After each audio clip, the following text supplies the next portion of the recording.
about to bring his ass to this ring. Give me a hell yeah. Oh, hell yeah. Back inside of a computer is for another week of SCI Wrestling. I'm WB Ward. And I'm Chip Douglas. Man, you're not looking your normal self this week. Do you not see me? Kind of hard to. You see, this is for our first time. We've never done it this way before, where Chip is actually on assignment in an undisclosed location. Yes, that is true. Very undisclosed. I didn't know they would allow a phone call without first posting bail. I didn't know that. And I promise it's not a strip club either. No, it couldn't be a strip club because I know you don't carry singles. Good one. Yeah. Anyway, so we're trying this out, kind of as an experiment, and also to kind of atone for last week, because we went dark last week, which is very unusual. Both of us were under the weather, as it turns out.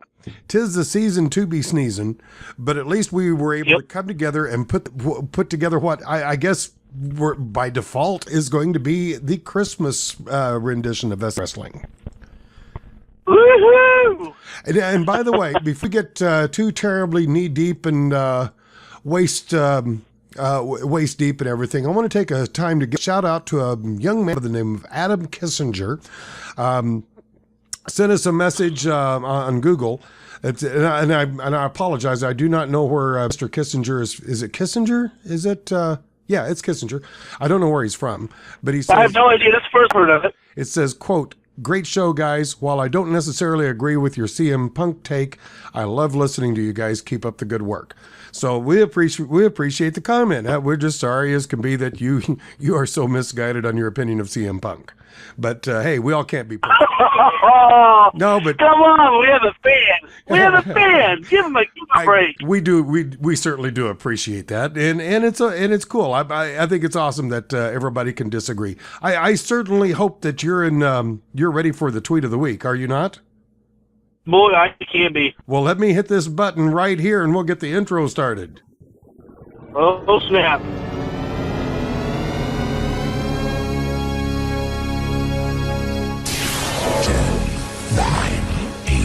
7, 6, 5, 4, 3, 2, 1, 0. What time is it, kid? Woo, there it is. It's just now it's officially Christmas, we can say. and the great thing about it is my tweet of the week has to do something with Christmas as well. Awesome, go for it. So it's brought to you by our Hall of Fame Twitterer, WBCreativeHumor.com, or Creative Humor. It'll be a miracle on 34th Street if these fans start actually cheering for this match. Oh man, that is so wow, boy. That is, I'm tempted to say that's not even funny because that just the truthfulness of that is just so, it's so there. It's so there. Yep. It's still recent enough where it's topical enough to talk about, and that was the last pay-per-view because we don't have another pay-per-view until 33 days from today, the date of this taping, which it is today is December 23rd. Next pay-per-view is going to be the Royal Rumble in Philadelphia at the Wells Fargo Center. Tickets start at $25 and go up to $500 for ringside. But with our pay-per-view of 2 weeks ago, which is the ladders, tables, ladders, tables, and chairs. Oh my, and stairs this time around. And stairs. Overall, I have to admit, I thought it was a pretty good pay-per-view, but there were some low points along the way that I did not expect. Like, for one thing, I'm sure it's probably happened before, but are you aware of any pay-per-view where the crowd started chanting boring during a ring? Oh, man. Yes. You do. I can't tell you. Oh, yeah. It's usually more in the crowds that from cities like Philadelphia or Chicago or New York, where they're more critical about the product than they would be somewhere. I believe it was in St. No, it wasn't St. Louis. Where was the previous pay-per-view at? It was at the some payday loan center. Oh, Cleveland. Yeah, so is it Cleveland? You really don't expect that type of reaction from Cleveland. And so for that to happen was very, very weird for that crowd. So I actually kind of liked it because they actually did it at a point where it makes a lot of sense. Well, and what got me was the match during TLC that they were booing, or rather were chanting boring, was the match between Ryback and Kane. And of all of the matches that they could have done that's the one that disappointed me. Granted, it was deserved because it was a real snoozer of a match. Kane is just, I think he just kind of lost it. I think he's lost his edge over the years. But still, there's such potential between a match between Ryback and Kane. It was just sad to see it go that way. But the big thing is the fact that Kane his character right now doesn't make sense. It's lost in the land of gimmicks that shouldn't happen. If they bring back old Kane, the old crazy, unpredictable Kane, it would have worked 10 times better. But instead, they keep him as his corporate Kane and really hold him down more than anything. And comparatively speaking, if you go to the next night after the pay-per-view, the Raw, Ryback had probably one of the biggest pops I ever won. True. So true. It's not. So it's not. It wasn't Ryback. It was the match that was booked, and in the character development of Kane to me, which made that match fall very, very short. It was a very weak match. I have to admit that. Both you and I predicted Ryback would win, and in fact, he did win. Since I did bring up the P word, any guesses between? Because I know you didn't write these down. I did, or did you write down our predictions? Write down what? Or did you write down our predictions? No, I didn't. Okay, good, because I did. Between the two of us, who got the most matches? Who would you say? Well, usually my decisions make sense. So I'm going to say you did. No, this is the first time you have ever called it straight down the line, with the exception of one match. Oh my gosh! You only missed one stinking match on the whole thing. Let me scroll up here on my pooter and see which one that was that you lost it on. That's a tag team match. Bill Golden Stars. Now you got that. You got that one.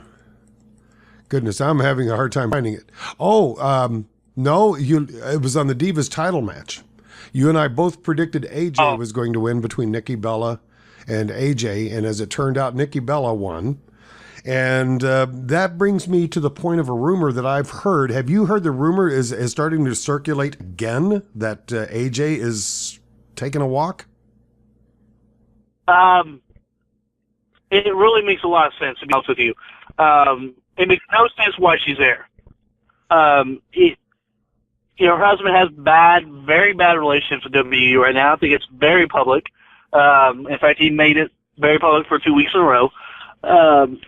Why would she stay? I mean, really. I mean, to me, it doesn't make sense for her to stay. Unless they're really treating her like gold. The point where my guess is, as you know, that she went away for a little while. My guess is she still had some contract to fulfill, so she had to come back at least for a while. That's a guess. I don't know if that's true or not. I don't know. But it's certainly one that makes sense. But you're right, with the bad feelings between the WWE and husband now. It really doesn't make much sense for her to be there. I don't think she really wants to be. Her heart doesn't seem to be in it. And I know this flies in the face with what I was saying 3 shows ago, because at the time that those rumors came out, it really didn't look like she was going to be leaving, and it didn't make sense at that point for her to leave. Now things do seem to have changed a bit, and there doesn't really seem to be a whole lot of incentive for her to stick around. So we got the one bad match for you out of the way. It was the Divas title match. Both of us predicted AJ. Nikki Bella won, and Nikki is the one who kept you from having a perfect call streak. And let's see. Between the two of us, there's only one of us who has a perfect record on one pay-per-view. Who was that? Now, who was that? I just don't remember. Oh, yeah. Was it Marcus Hathcock? No. Was it Marcus? No. By golly. I am proudly wearing the belt on this one. Okay. On to bigger. Hey, just like our friend from Ring Rust Radio Show said, I don't know if it's something to brag about. Yeah. See, that only comes from people who are incapable of calling a perfect card. So you have to take that with a grain of salt. Have you yet changed your opinion on New Day?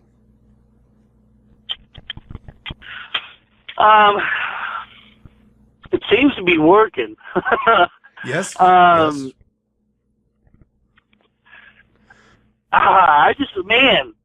that's a tough one for me. It seems to be working. To me, it kind of seems like Fandango when he first came out. With that theme music, everything was kind of popping. I just can't see where this could lead to. Are they trying to build Xavier Woods to be a bigger star, or are they trying to make Kofi or Big E a bigger star? That, to me, is the issue that lies with that group. With every other faction that you've ever seen, there's always been one guy that they build on to carry to the future. If you look at Nation Domination, The Rock came from that. DX, Triple H, Full Horseman, Ric Flair was it. But that was Ric Flair for decades before, though. Well, look at members that were in it. Look at Chris Benoit. Arn Anderson was probably almost as popular as Ric Flair was for a very long time. However, Barry Windham, Lex Luger, Sting. I mean, they were all in it. And to continue your illustration, how about the Freebirds? I really think that Terry Bam Bam Gordy was built to be a main event player. And in some places in this country or in this world, he was. In Japan, he was a main event player because of the Freebirds.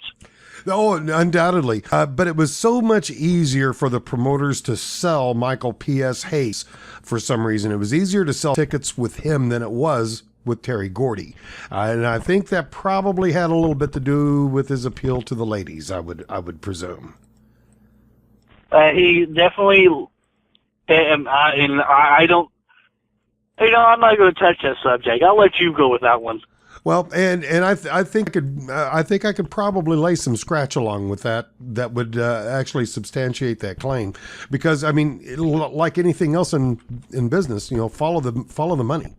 And that's all there is to it. Yeah, all the money. And certainly Michael P.S.A.'s came out as the walkaway star from that. When in fact, I agree with you, Terry Gordy should have been, but he wasn't, because I don't think he was as marketable as Michael P.S. Hayes. I don't think he but you're setting up a little bit of a rabbit show here, and I'm gonna go on it. So, would Michael P.S. Hayes be the same thing without the Freebirds, though? Oh, absolutely not. Absolutely not. He couldn't. See? He could not have been where he was had it not been for the other two guys that were with him. And that's the point of Michael P.S. Hayes. He was not built to be a main event player outside of the Freebirds. Not originally. He's Michael P.S.A. of the Freebirds. That's it. No, not originally. That is true. Okay. Cena versus Rollins. We both predicted Cena. We both won. But still, should he have? It sets up for Royal Rumble. Seth Rollins and Brock Lesnar doesn't make sense right now. To me, yes, it makes sense from a creative standpoint. I still don't think the Brock Cena match should happen at Royal Rumble. We've seen this 3 times already. I do not understand why we're seeing it a 4th time. W Creative, it seems like to me that they're thinking that we don't remember the Extreme Rules match when Cena fought Lesnar, when Lesnar came back for the first time. It seems like they keep like we're not thinking about that match. So we had that match, we had SummerSlam this past year, and then we had Night of Champions right after that. Everything is in 3s. Trilogies are in 3s. Everything happens that way. It makes sense. Why a 4th one? A 4th one doesn't make sense. Let's say Cena wins the 4th one. They're still 2-2.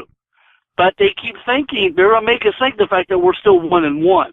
Or 2-0, and then Cena gets his redemption now, which I don't see it that way. You think you don't think they're getting ready to set this up so that Lesnar loses and then he gets to take a vacation for a few months? Not like he hasn't been doing that anyway. Oh, he's already doing that. I mean, there's a lot of rumors of him in UFC right now. It'll be very interesting to see what happens during that title match. Because if he's making deals with UFC to go back to fight MMA, boy, I mean, that's a tough call. But I think his contract right now holds him to WWE for at least through WrestleMania. So it doesn't make a lot of sense for him to drop the title now. I still stick to my claim, the fact that he won the title all the way to WrestleMania. So he'll wrestle at Royal Rumble, and we will not see him again until WrestleMania. That's my prediction. You know, you mentioned a while ago about it doesn't make any sense for Rollins versus Lesnar just yet. Would that ever make sense for you at any point? Because, see, to me, those two just shouldn't even be in the same building together, let alone in the same ring. It doesn't make sense from a certain standpoint. If you're able to build Rollins as a top face at some point, saying, you know what, I tried to play corporate ball. This isn't working. I'm going to go my own way. I got this briefcase in my hand. I'm cashing it in. I'm going to take out this champion without you even knowing. If that was booked that way, I think it would work. I tell you, there's one angle that you and I haven't approached yet, and I think we should, because I think very quickly it's going to become the 500-pound bear in the room. And that's, as we get closer to Royal Rumble, they've already started pumping this kind of an idea already anyway, even as recent as last night's Monday Night Raw it was brought up. I'm wondering if somehow or another in the storyline with WWE Creative, they're going to make the stipulation between Lesnar and Cena is that if Cena loses at Royal Rumble, he has to bring back the Authority. Ooh. It makes sense. And it makes a lot of... They've been pumped in just about every show anyway, with Rollins coming out and demanding that Cena bring them back. So I can easily see that going into Royal Rumble as possibly being a stipulation. And the next thing you know, he does lose to Lesnar. Lesnar can keep his title going into WrestleMania, and Triple H and Stephanie have a reason for coming back. Right. Right, because I think, with the star power that's not going to be on WrestleMania, I think you have to have a Triple H match in this coming up WrestleMania. So you have to introduce them back at some point. That stipulation that you bring up is I think it's very good. And actually, I would be accepting of that. Bringing them back after the Rumble, smiles on their face, shaking hands with Lesnar and Paul Heyman. Heck, then they might be able to turn Rollins, because now they're seeing Lesnar as the face of the company. And then that kind of, frustrates Rollins a little bit. Maybe you're leading up to something at WrestleMania. Maybe Lesnar wins at WrestleMania, have Rollins cash in, and win the title at WrestleMania. There's a lot of different directions that you can go here if bringing back the Authority. Well, doesn't he have to use that briefcase by WrestleMania? Well, I mean, at the end of the show. Oh, okay. All right. That's my understanding. Okay, that's kind of what I was thinking as well. And there was something else I was going to bring up about that, and my feeble little mind is still kind of messed up by the flu. How in the world did I lose that? Oh, I remember now.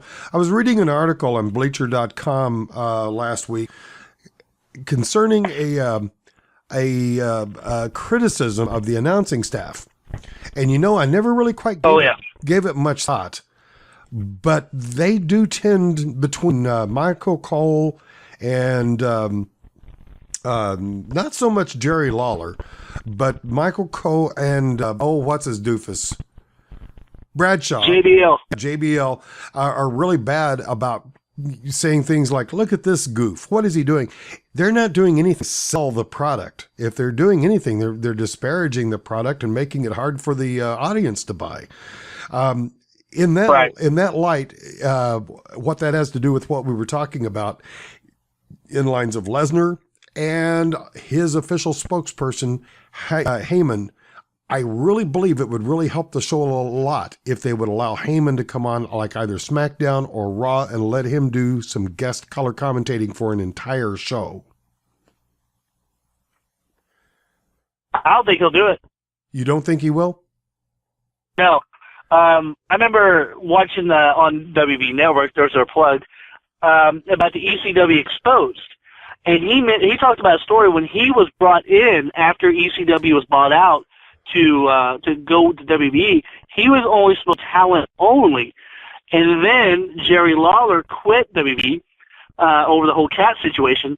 And then Vince came to him and said, hey, I need you to be a team player, I need you to do color commentary. He doesn't want to do color commentary. As good as he is, he does not want to do it. He's happy the way he is. Would it be amazing? Absolutely. But so would be bringing back JR. That ain't going to happen. So, as much as I would love to see it, I just don't see that being a possibility. I really hate that, because their announcing staff could really use a juice. If nothing else, have you and I go up there and do it. You and I should go up there and do it, for goodness sake. Well, we're definitely more talented than Michael Cole is, so. I'm better looking. Yeah. Yeah, it's debatable, but okay. Well, at least one of us are. Yeah, I'll take it. Okay, moving on here, because we don't have that much time left here. Let's see. I want to quickly touch on, if they want a commentary that would work, NXT has a great commentary team. I mean, the three of them on that show are 10 times better than what they have on Raw. If they really want to do something, I would plug in the main guy from NXT as Michael Cole's replacement. Replace actually, it's Prince Albert or SCI with JBL. Keep Lawler. You have a team right there to take you to the future. Now, I would have a problem with that, because what little I've seen of NXT, one thing I love about what they do is they seem that, is it part of their game plan to harken back to the older days of professional wrestling on TV, where it has a smaller crowd, a little bit of a smaller feel than having a stadium each and every week? Is that just part of their game plan, or did it work out that nobody's buying tickets?